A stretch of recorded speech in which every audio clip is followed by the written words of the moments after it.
পটুয়াখালীতে বজ্রপাতে এক নারীসহ 4 জনের মৃত্যু হয়েছে। এ বিষয়ে আরও জানাতে সরাসরি যুক্ত হচ্ছেন সহকর্মী আব্দুস সালাম আরিফ। আরিফ, পটুয়াখালীতে যে 4 জনের মৃত্যু হয়েছে এবং এক নারীও রয়েছেন, সে সম্পর্কে আপনার কাছে কি তথ্য আছে জানাবেন, এবং তারা কি কোনোভাবে একই পরিবারের সদস্য বা একই বন্ধু মহলের কিনা, আপনার কাছে এ বিষয়ে কি তথ্য আছে? জি মা, আপনাকে ধন্যবাদ। আমি যদি বলি, গতকালকের থেকে আজ কিন্তু সারাদিনই পটুয়াখালীতে প্রচন্ড বৃষ্টি এবং বজ্রপাত ছিল।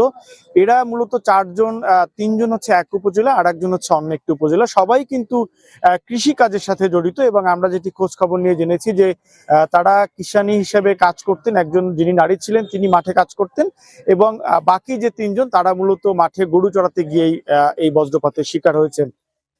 আজকের যে আমরা সারাদিন যে অবস্থা সেটি ছিল, সেটা হচ্ছে কিন্তু বজ্রপাতে শুধুমাত্র যে মানুষ মারা গেছে তেমনটি নয়, পুরো কলাপাড়া উপজেলাতেই অর্ধ শতাধিক কিন্তু গবাদি পশুর মৃত্যুর খবর আমরা পেয়েছি। এবং এখন যে পরিস্থিতি, এইসব এলাকায় কৃষকরা যেহেতু এখন চাষবাসের সময়, এখন কিন্তু কৃষকের ফসলের মাঠে ফসল রয়েছে, সেই ক্ষেত্রে কৃষিকাজেই ব্যস্ত ছিল, এবং এই কৃষিকাজে ব্যস্ত থাকার ক্ষেত্রেই তারা মাঠে ঝড়ের সময় গরু আনতে গিয়ে, কৃষিকাজ করতে গিয়ে তারা মূলত মারা গেছেন।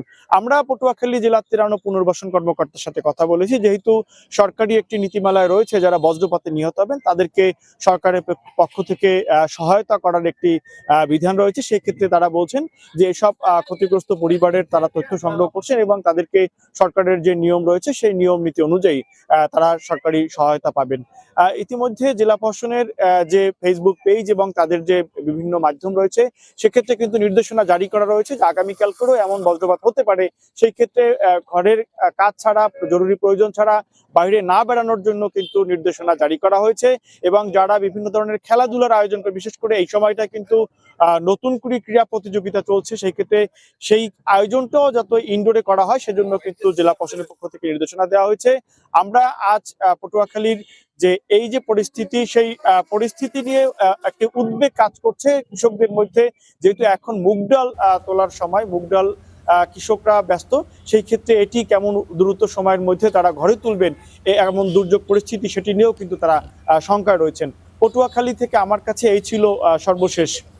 আরিফ, আপনাকে অসংখ্য ধন্যবাদ।